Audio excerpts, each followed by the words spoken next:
তো বন্ধুরা, আজকে যেটা শেখাবো সেটা হলো সামান্তরিক। সামান্তরিক কাকে বলে?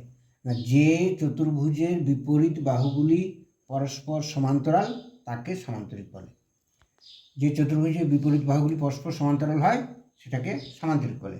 এখানে একটা জিনিস খেয়াল রাখবে যে সামান্তরিকের কর্ণদ্বয় পরস্পরকে সমদ্বিখণ্ডিত করে। তারপরে এখানে একটা চিত্র আঁকবে।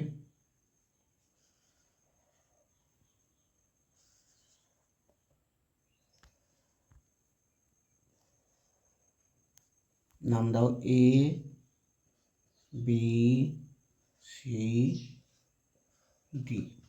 এখানে লিখো চিত্র, এখানে লিখবে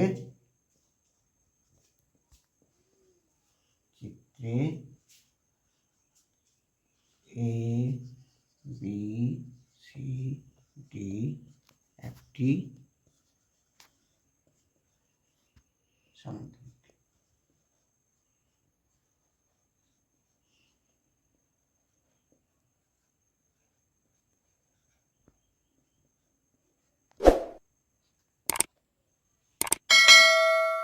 তো এটাই ছিল সামান্তরিক কাকে বলে।